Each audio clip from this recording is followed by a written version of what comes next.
welcome back to It's Another Way. Coming on to talk to you about Erik Ten Hag's overview, so his stats on what to expect next season when he does come to the club. Again, I think everything's been agreed at the moment for Bridge Manos announced the other day. Here we go, the famous words in caps. The famous words every fan loves to see when it's obviously something related to your team. Everything's been agreed, just pen has not been put to paper yet, but that should be hopefully in the next few days, if not days, weeks. But we'll get stuck into it. First of all, we'll get stuck into Erik Ten Hag's principles of play. So he goes with a 4-3-3 nominal formation. He emphases on counter movements on the Koi runs, autonomy and flexibility for defenders in the build-up, stretch the pitch to open passing lanes and space between the lines, and defensive risks in rest defence. So again, our defence is not the best, so I wouldn't be planning on taking defensive risks. Stretch the pitch to open passing lanes. We're not the best at doing that, so literally all them things are right out. If Erik Ten Hag wants to do every single bit of those principles of play, he's going to have to sell players and bring in players, because the players we have now are not good enough for the 4-3-3 nominal formation, counter movements and the core runs, flexibility for defenders or defensive risk and defence. He's going to have to sign defenders, midfielders, wingers, strikers, you name it, to get that done. But again, or maybe it's just a manager, he can easily change things. So again, Pep Guardiola and Jurgen Klopp also used the 4-3-3 nominal formation, so they're both probably the two best managers in the world, in Pep Guardiola and Jurgen Klopp, no doubt about it. Again, their 4-3-3 is 2 DMs and obviously the one Cam. And they have Gravenberch and Alvarez, who are the two defensive midfielders. So, if again, our midfield is getting worse and worse every day, every season, and Manchester United, they have to get about 2 or 3 midfielders in the summer, and 2 defenders, 2 wingers, 2 strikers, 2 fullbacks. Everything has to be rebuilt at the club. And listen, we don't think Erik Ten Hag is going to come in and play out every single one of his principles of play. He's going to probably work it up, see how they do it, and then work it up to see if they're good at it. But the principles most widely associated with Erik Ten Hag's team are with verticality, for example, counter movements, the koi runs, and manipulation of opposition presses and blocks. From goal kicks, Ten Hag's Ajax build from a deep position with the keeper plus 2 centre backs. This offers a conventional build-up structure, a solid foundation to work with the centre backs. The centre backs are typically comfortable with the ball and can regularly make simple progressive passes. Now, as you know, we have Harry Maguire and Victor Lindelof or Raphael Varane, Eric Boy, Phil Jones. None of them are really confident with the ball, because I suppose you could say it's Harry Maguire's one of the reasons on our midfield. So we get,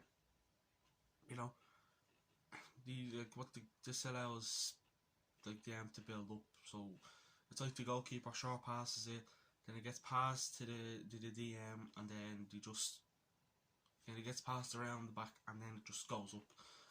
Liverpool sometimes do that alongside Manchester City, but Erik Ten Hag seems to really like that. I was short goal kick, pass the ball around the back to the midfield, and then it just has to kind of make its way up to, what you could say, attackers. But you have to pass it back. You have to kind of have the ball on the attack, but then also pass it back to the defender. So the defender kind of has to kick the ball up to get the team on the counter. Because there's actually a stat here I'm looking at, and pass the ball around the pitch, the defender or the midfielder is on the counter, he passes it back, and then all the players run up. So again, we have a good team that can do a counter attack. We're not the best team with the counter attack, but then again, we need to sign a lot of players if we're going to try and do any of these principles with Erik Ten Hag. Utilising the ring of security, the centre backs, goalkeeper, and both full backs dropping in Ajax can regularly establish dominance in a build up against an opposition block, particularly if the opposition use a front 1 or a front 2. both of which are very common. So the stable of ring is, again, you have the two strikers, so you either pass it to the left back or the right back. You don't kind of, play it into the midfielder like they usually do. So that's what they call the ring of security. So, your full backs kind of drop in beside you to get the ball out of the danger zone, if you get what I mean. So Ajax often drop one of the fullbacks into a deeper or more narrow position to the aid ring of the security. This is conductive of either fullbacks becoming a deep playmaker, as they have space to find the vertical options on their side of the pitch. So again, often they drop one of their fullbacks. So now they have Daley Blind or Mazraoui, who is, again, two Ajax players. Daley Blind, ex-Manchester United player. They drop back to, I suppose you could say, get a playmaker and, have time to kind of find the players and things like that. Not to just, go straight into it, like, oh, we have the ball, let me just kick it up the pitch and lose it. So, Daley Blind drops back, and then he pushes the ball up, and then he has options of a left back, another left back, and a midfielder and then a striker. So he'll have them options.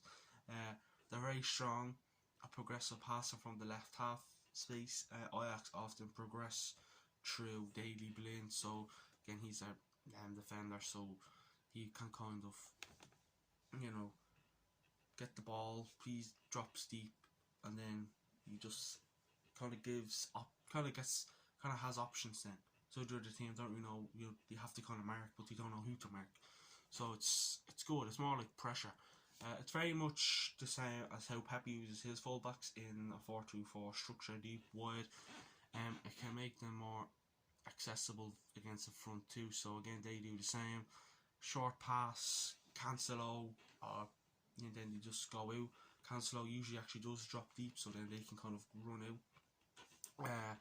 Which it's good, because it's, if you go with the short one, you have options like, again, their midfielder comebacks, and then pass the ball around and pass back to the defender, and then that's how you start off your counter, really. With the way Erik Ten Hag does it. Ajax also frequently stagger their deep midfielders too, push them one hard to create a single pivot. The single pivot acts as an anchor, an anchor man, holding the opponent's front line to a narrow berth. Again, similar to how Pep uses Rodri. So again, Rodri, probably one of the best midfielders in the world. Definitely did the best defensive midfielder, hands down. So again, you have two midfielders, one drops back and then one drops up. I've noticed with Rodri, most of the time he either stays his position, or he moves up a bit. So that's good. That's more pressure. That's more players. The long pivot often holds the opposition front line to a narrow berth. So think of the front line. They're going to be very, very narrow, to kind of try and put the pressure on that defensive midfielder. So that's when their fullbacks kind of drop deep and then play the ball out. Or else you get a fullback who runs up, and then it's like pass to the midfielder, long ball. Again, the foundations of Erik Ten Hag's build-up are solid and really quite conventional, but where the value lies is not only how Ajax are able to progress the ball and begin to create, but how they can utilise coached movements and problem solving to adapt versus various option shapes. So again, they're solid, they can adapt to a formation very, very quick, movements and problem solving, so they can solve a problem in minutes, seconds. Manchester United can't do that, so Erik Ten Hag, that's good, because he can come in and he can do that for us. So then again, he's going to bring a lot of exciting things to this club. He's going to bring a lot of different things that can get us back to a good club, get us back to a system, and that the long pivot and the two defensive midfielders looks like it can help to get us on the counter. Having only one midfielder probably doesn't work for Ajax, but having two midfielders, one can stay back and one can push up to kind of, let's just say, put the pressure on and play the ball around, and as you can say, get danger, you know, kind of make the other team, get the other team under pressure, because you're probably talking about another 4-3 players that are up on their side of the pitch and the rest are back to kind of help and can still get them on the counter. So it's more pressure. In terms of progression, the keys once settled in position are opening the passing lanes, 2, having time and space to make the pass, 3, allowing the receiver to constantly receive in an optimal manner. When Ajax create the ring of security, the fullbacks tend to drop into an narrow position to oppose this. The wingers move wider to open at a diagonal lane. This is beneficial for numerous reasons. So again, the ring of security, the fullbacks can drop back, and then the wingers will go much wider, and then there'll be a diagonal, so there'll be options on the left or right. The wingers, who are typically inverted, can receive in a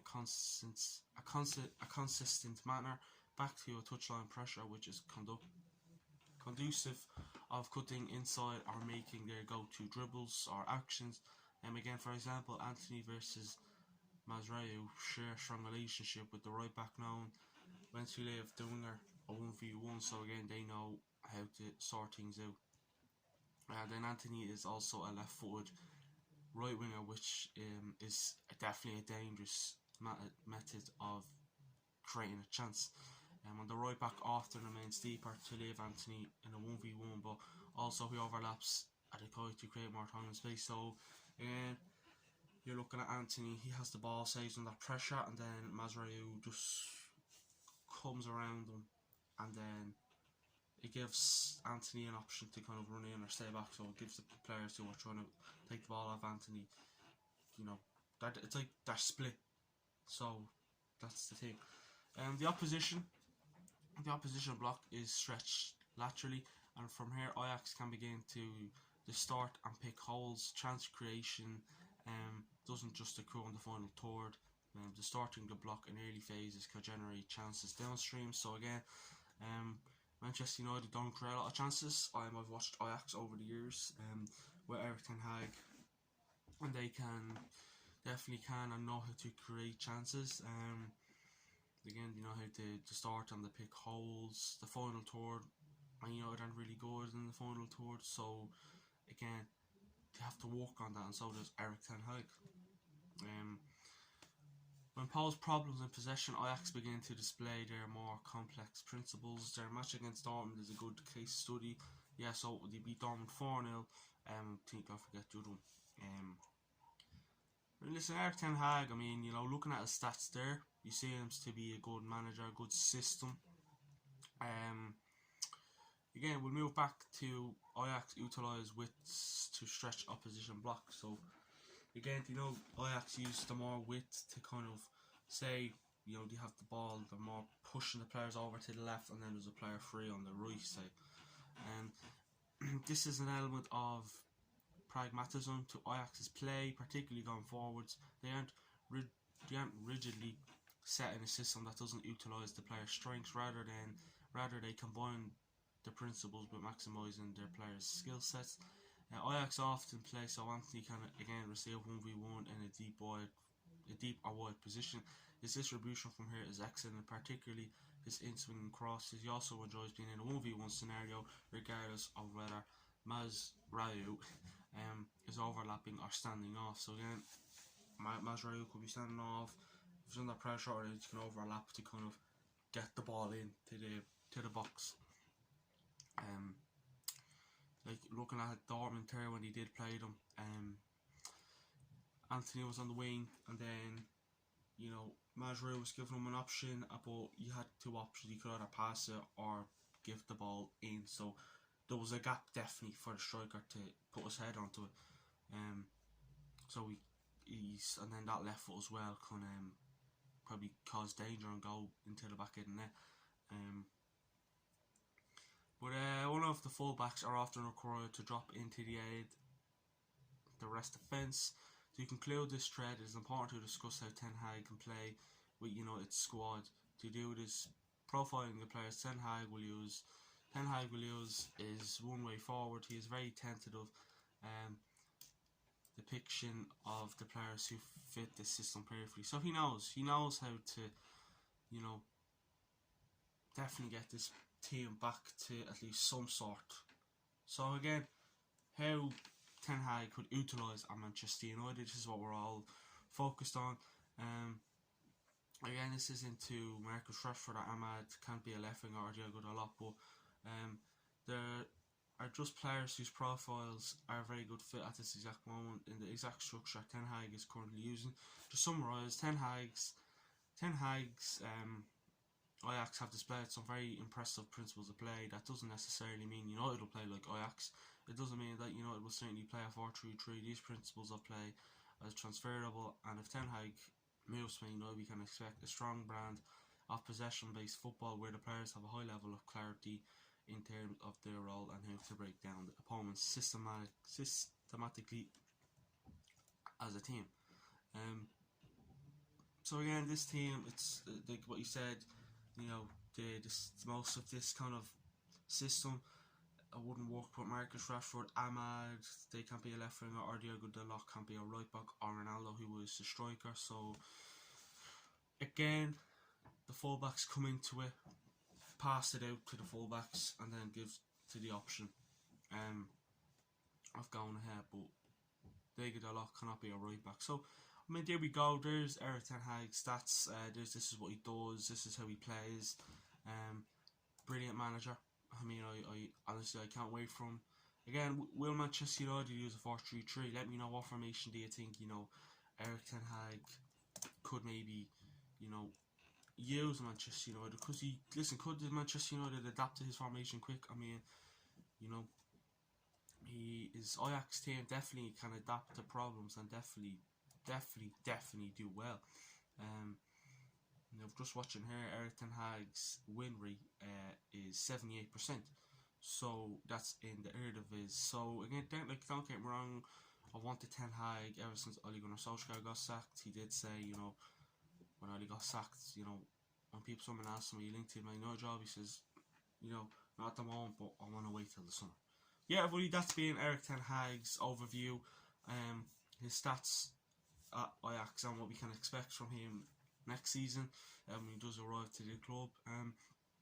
Again, we have a lot of content coming up tomorrow, which is Thursday, had the Premier League all-time 11, and then Friday we have the Arsenal preview, and then Saturday we will have the will be match day, and then Sunday again will be probably another pre-recorded video on the structure of Manchester United Football Club. And again, please follow our socials, Instagram, Twitter, TikTok, and things like that. And again, please like, comment, and subscribe on this YouTube video. Let me know what you thought of the video. Let us know if you want us to do any other content in the future. And yeah, let us know what else. If you're looking forward to Ten Hag coming the next season, and what formation and systems he can use. Yes, everybody, thanks for watching this video, and I'll talk to you all soon. Have a good day. Bye bye.